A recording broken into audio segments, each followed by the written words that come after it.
Well, hello again. This is Mike from Music City. We're back with the latest installment of Rankin' Records. Today, we're going to look at a band that I have a great amount of respect and love for, and that is the band out of Memphis called Big Star. Now, if you're not familiar with Big Star, we're going to show you a lot of stuff today and hopefully familiarize yourselves with a band that you're going to go back and give a listen to. And if you know about them, it's going to be fun for you to walk through some of these things. And as always, I'm not going to try to be as I like to say, I'm not going to be a Wikipedia regurgitator and give you all the facts. There's just a ton of stuff that you could read about Big Star. And matter of fact, a great book on Alex Chilton, the founder of Big Star, which I don't have handy right now, but I wanted to make sure I mentioned that. We'll tell you about all you need to know. And, you know, Big Star, while you may not know of them, they're just one of these bands, you know, where the word cult really fits in, but insofar as being influential, it's incredible the amount of influence that this band has had on so many bands that I'm sure that you know and love. And we're talking about a band that came out of Memphis in the early 70s. Alex Chilton was one of the front men with a friend of his named Chris Bell, and Alex came out of a band called the Box Tops, and I think he might have been 15 or 16, sang their hits "The Letter" and "Cry Like a Baby." But what he did with Chris Bell, and also the other two founding members were drummer Jody Stevens and bass player Andy Hummel. Those four really got what we like to call power pop. You know, really laid a good foundation for what we like to call power pop in that genre, one of the most influential bands. And, you know, for whatever reason, the band just did not get the success it deserved. Crappy record company business didn't get the record out on time and promoted. I mean, I grew up outside of New York City, and I just remember hearing a lot about Big Star, but never hearing Big Star.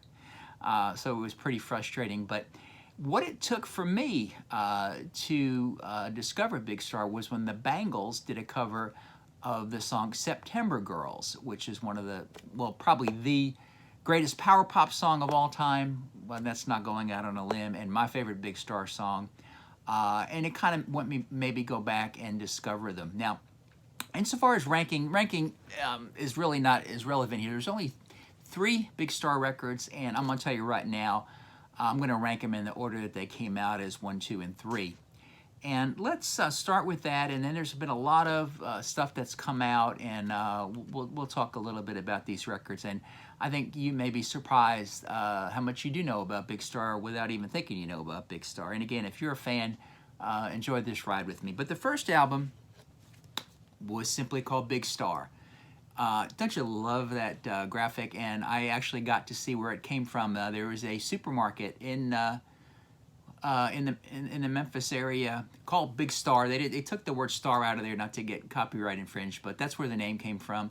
And that's the very familiar logo. You see a lot of people wearing that on a T-shirt. But this was the first record, and again, this was the original 4: Chris Bell, Alex Chilton, Andy Hummel, and Jody Stevens. And to me, this is just such a fantastic record, from the opening, you know, chords of the song "Feel" to Alex with his great ballad, Ballad of El Goodo. After that is a song that I'm sure you know called "In the Street." It was the theme song for the 70s shows, done, though, however, by Cheap Trick. Clearly a band influenced by Big Star, but not the Big Star version on that. And also, the other song I want to mention on this is one of the most beautiful ballads I've ever heard, and it's Alex Chilton's 13, which also features one of the most amazing acoustic guitar solos I've ever heard. And I've seen people cover that song so many times in concert and struggle over trying to recreate that acoustic guitar solo in it. When My Baby's Beside Me, another great song. Just such a fantastic record. And again, you couldn't find it in stores. It never went anywhere, but very, very influential, and a record you need to own. And you need to own it in conjunction with its follow-up, which was called Radio City. And a great cover there. And written from a picture taken by a very famous Memphis area photographer named Bill Eggleston. I've actually seen some of his photo exhibits, some amazing stuff. And, you know, Radio City, Chris Bell had left the band at this time. But again, some great, great classic power pop on here, including the aforementioned September Girls. Jody Stevens gets to sing on this record, the drummer. A great song called Way Out West. Oh My Soul is another great one. Back of My Car. Oh, you know, it's a great record. So these two records here, just classics. They're so close together, and it's hard to separate them apart. And I will tell you, if you're still in the CD buying age, here's a great way to get both of those records. You know, they're not long, and they both fit on a single CD, and you can get them reissued there. Now, I would be so remiss if I didn't open one of these and show you the beautiful Ardent label. And I actually, when I've been in Memphis, I got to see Ardent Studios. I think it's still there. I don't know if it's how it's functioning, but that's where these records were recorded. Now, again, big star again, going nowhere fast, and Andy Hummel. You know, Chris Bell had left the band after the first record. Andy Hummel, the bass player, left after the second record. He went back to school. He later became an engineer, and I know he worked at Lockheed in Fort Worth, where I had some family members working. And so that left Alex Chilton and the drummer Jody Stevens, and they went into the studio and worked on a record, and it really never got done. They pressed up some promo copies. It never got issued until several years later that it did come out, and they never got a chance to name it. And it has, so it's sort of become legend, and it has two different titles. One is Third, because it would have been the third record, and also is the title Sister Lovers. And I think, God, I can't remember who was Alex and somebody else in the band were dating sisters at the time, and I think that's where that came from. But here's a CD version of it. You can see mine is actually autographed by the drummer Jody Stevens, who I got to see recently at a few years ago at Grimey's Records, when the author was promoting the great Alice Chilton book. But here's the thing about this record. Like I said, you know, I think there's maybe even some debate about what the track order should have been, what was going to be on it. So if you look at this right here, there's a total of 19 tracks on there, a lot of bonus tracks that they recorded at the time. To me, it's sort of a different genre and style of the first two records. Not as much power pop. You know, I don't feel like everything needs to be categorized, but I think if you were going to talk about this one, the term Baroque pop comes to mind. You know, maybe more ornate instrumentation and arrangements. Remember the band The Left Bank with their Walkway Renee? Some of that stuff is reminiscent there. But here's the thing about this record. There are some people who just swear by this as being the big star masterpiece. And I'm not one of them. I don't dislike the record. I love it. There's some great stuff on here. Thank You Friends, Jesus Christ. They do a cover of the Velvet Underground's Femme Fatale. Some good stuff. Don't get me wrong. But again, folks, just think this is the holy grail of the big star canon. And strangely enough, it's musicians, I think, who tend to think that way. So there's probably some connection there. Now, I got a lot of miscellaneous stuff to show you here. Let's just stay on the genre, on the topic of Third. Now, big stars become a real record store day, subject, and there's been some great stuff. And one of them was this, and this was issued a few years ago in celebration of Third. And it's made to look like it was a, the demo tape box. You can see on here it says Alex and Jody. Again, remember the two that were working on it. And on back, you've got, I think, the track listing there that they had proposed at one time. And it's just full of great outtakes and demos. And it's just really a really nice set. Is it full of outtakes and demos? It's been a while since I listened to it. It could just be those songs. No, you're right. It is just the. It is just the recreation of what the album would have been like. I apologize for that. And it comes with a lot of cool promotional items. items related to the making of the record. So it's a nice thing to own. Continuing on, though, with the love for third that I've talked about, there's sort of an institution that's been created, and with a conglomerate a group of musicians that get together actually and call themselves Big Star Third. A lot of people that you will know. I think Mike Mills from REM, Mitch Easter, Chris Stamey, some of the North Carolina musicians, Pat Sansone here in Nashville, who remember Wilco, and they really do most of the third songs, but they do a lot of other Big Star stuff, and it's a great show. They put out this record and DVD of a performance. I got to see them do the show during the Americana Festival here in Nashville a few years ago, and it's just fantastic. So again, really something worth checking out. Good stuff. Now, so what happened to Big Star along the way? So what happened is, sometime in the 90s, Alex Chilton decided to get the band back together, and it was he and Jody Stevens, the drummer, and they needed to round out the band, and they found two musicians to work with them, and for a good number of years, they would perform as Big Star, and I actually got to see them here in Nashville, which was a dream come true.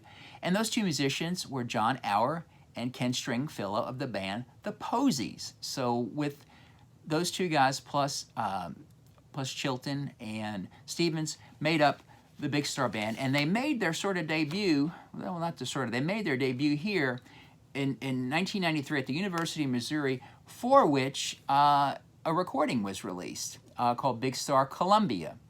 And it was in Columbia, Missouri, and there you can see the band. There's Stringfellow, Auer with Stevens and Chilton. And I mentioned the love affair with Record Store Day. Here, a few Record Store Days ago, actually released on vinyl the complete performance. There was a few songs missing off of the CD, so we got the complete performance, a double record set of that. Good stuff. I mean, Auer and Stringfellow, loved Big Stars. They were perfect members to be the band, and it was just great. It was great. I enjoyed the show. I saw it very much, and you will enjoy that recording. Now, I'm trying to figure out where to go next. They did get together, those four, to record some more as Big Star, and the first thing that was recorded, not the first thing that came out, a Big Star tribute record came out called Big Star, Small World. A lot of great people on here. Matthew Sweet, Whiskey Town, Teenage Fan Club, and the Posies doing covers of the great Big Star songs. A song called Hot Thing that they did in the live show. I saw them doing the live show, was on here. It's a good song. It's not a great song, but if you're a completist, you want to pick up Hot Thing. I believe this is the only place you can get it. It may have been on one of the Record Store Day reissues. I'm not sure. And then they also got in the studio and recorded the fourth Big Star album. Again, and this came out in '94, called In Space. I gotta say, I've listened to it a few times. Just didn't really strike a chord with me like those first two records that happened. I would say this is for completists only, not not where you want to, certainly not where you want to start. Now, let's take this little side trip first. We mentioned Chris Bell as being one of the founders of Big Star, and sadly Chris Bell died at age 27 in a car accident, an unfortunate member of the 27 Club. And this came out after his death, a compilation of things that he had recorded. I don't think he ever in his lifetime got to see the album, but this is called I Am the Cosmos, and that is probably the most well-known Chris Bell song, and it's actually a song that the reformed Big Star would do in concert. I believe John Auer would sing the lead vocal on that. And it's a great song, I Am the Cosmos. You may have heard it, and a lot of bands tend to cover it. The Big Star Third people do it as well too. But there is one other song I really have to mention on here. I talked about it earlier, my love for Alex Chilton's beautiful ballad, 13. Well, it's got a companion song, and it's on this record. It's called You and Your Sister, a beautiful acoustic song with Chilton backing up Bell on acoustic guitar. Bell reminds me of a Graham Parsons in that song, with just sort of that frail, cracking voice, and it's just one of my favorite songs. If you check out those two Chris Bell songs, and I'm sure you'll go buy this. Now, where else do we go from here? There are some live Big Star releases that you want to seek out if you like the band, and I'm going to go through these in chronological order. This one came out recently, and actually, let me go right here first. This came out. This was a Record Store Day release that came out. Keep an Eye on the Prize a few years ago, and it's a CD box set. It came with a single. I've got the single somewhere in my single collection, but just basically 3 discs of outtakes and rarities, demos, good stuff. It's fun to listen to. And there's also was a disc for Live at Lafayette's Music Room in Memphis back in, I believe, in 72, 73. And it also came out separately a few years ago on disc if you didn't want to get the whole box set. Very great from an archival standpoint. I'm going to be honest, not the best recording quality you'll ever hear, but definitely from a historical perspective, worth listening to. Now, years before that, Ryko Disc got involved with reissuing the Big Star catalog, and they put out this Big Star Live, which was recorded on WLIR out in Long Island, New York, when Big Star did a tour. I think they played Max's Kansas City in New York, and they might have played out on the island of my father's place, but they recorded this live on the radio. This is really good. I mean, this was Alex and Jody with a different bass player, John Lightman at the time. Both Bell and Hummel were gone in the band, and you listen to this and you can hear a little bit of snide remarks from Chilton, if I remember correctly, about just kind of the lack of attention that maybe Big Star was getting. But I really enjoy this, and you might not find the Ryko Disc version. However, who is this? Omnivore Records, who've done most of these Record Store Day reissues that we've seen, released it again a few years ago. I highly recommend this. I enjoy listening to this. And then something else that came out recently, as I mentioned, Big Star from Memphis. So here was a hometown show of the reunited band back in '94. Again, I was a little disappointed in the sound quality of this again, but I'll listen to anything Big Star I can get. And also, it came out on video. Again, not the most fantastic, recording in history, but definitely worth listening to. And I think, one last thing to mention, and that's there is a great Big Star documentary that you have to watch. It's available both on, you can watch it online. I think you might have to pay to watch it. It also came out on DVD and Blu-ray, and it was called Nothing Can Hurt Me. This was the companion soundtrack record, which includes some demos and rough mixes and things. And there's probably some overlap with the previous stuff, but it's nice to have it on vinyl. And again, as I mentioned, it is on DVD and Blu-ray. So if you want to do your Big Star homework, get the Alex Chilton book. I apologize, I can go dig it off my shelf. I don't want to waste your time. And watch that video, which you'll really love. So, God, I love Big Star. Very, very important to me. If you know them, I hope you enjoyed this. And if you don't know them, check them out. Start right here. Listen to these first 2 records. I'm sure they're on I know they're on Spotify, or pick up this on CD if you can. And then hopefully you'll go out and buy all these other things that I felt I couldn't live without. Again, thank you for spending time with us. These are fun to do. I hope they're fun to watch. Do me a favor, hit the like button, hit the subscribe button, share and subscribe. Share and tell your friends about it. We're doing good in terms of attention. I just would like more people to see these. Give me more ideas. I love your comments, and I just, again, want to thank you again for spending time with us. This is Mike from Music City signing off.